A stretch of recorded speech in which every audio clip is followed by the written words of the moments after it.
the province of East Turkestan, which is the province that they have called Xinjiang. This is their name. In 1947,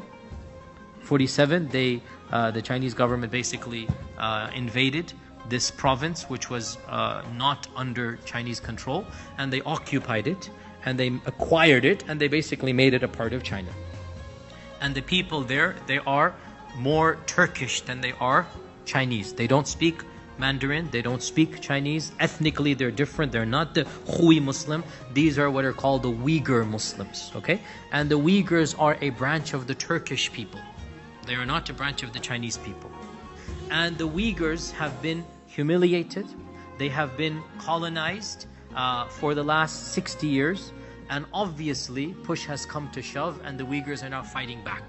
Of course, they have been fighting for the last 67 years, but especially in the last decade, it's just gone beyond that. Because what has happened is essentially the Han government has started sending in hundreds of thousands of Han Chinese to take over all the businesses, to control all the government, to rob the lands of the people. So what do you think the people are going to do? Their land, their livelihood, their education has been stripped away, just like, Israel and Palestine, what's happening there. So what are the Uyghurs going to do? They're doing what any people would do when they have been subdued and humiliated. So when they are now fighting back, the government is saying, oh, Al-Qaeda there, terrorism there, ISIS there, even though they have nothing to do with those movements, right? They have nothing to do with it. They're fighting for their independence, the Uyghur independence. The UN and Amnesty and others have said that this is one of the worst cases of human rights violations since World War II is taking place right now in that province of Xinjiang or East Turkestan, where essentially the government now has taken the Uyghur people as an enemy. And they are attempting to wipe out Uyghur civilization by force.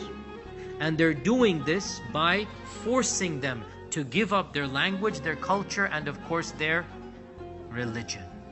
And the tactics are truly terrifying. They will make your hair grow white. Mass incarceration, the likes of which has not been seen since Nazi Germany. This is what the UN has said. Not thousands, not tens of thousands. It is said hundreds of thousands of people have been rounded up at will and taken into concentration camps right now as we speak, where they are forced to be indoctrinated into the Han culture, Mandarin language, forced to eat pork, forced to not pray, basically cannot live their lives as Muslims. Those that are not taken to the concentration camps, within the Uyghur population, the Han Chinese are now living amongst them.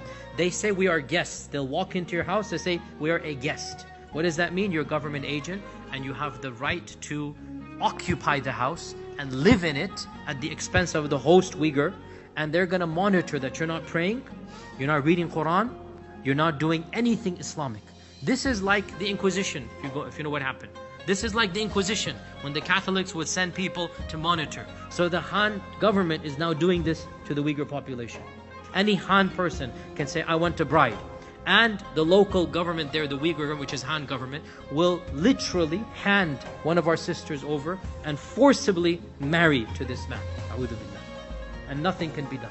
This is a forcible marriage where the goal being to eradicate her identity. Her children are going to be Han. She's no longer a Muslim.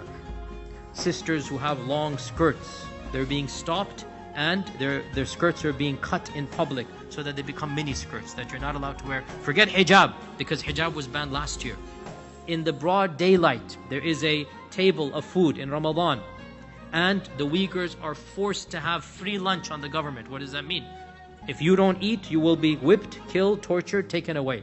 Everybody is forced to eat. And one of the Uyghur brothers came to me and said his own brother had been arrested and he wants to know the fatwa, can he eat in the daylight of Ramadan to save his life?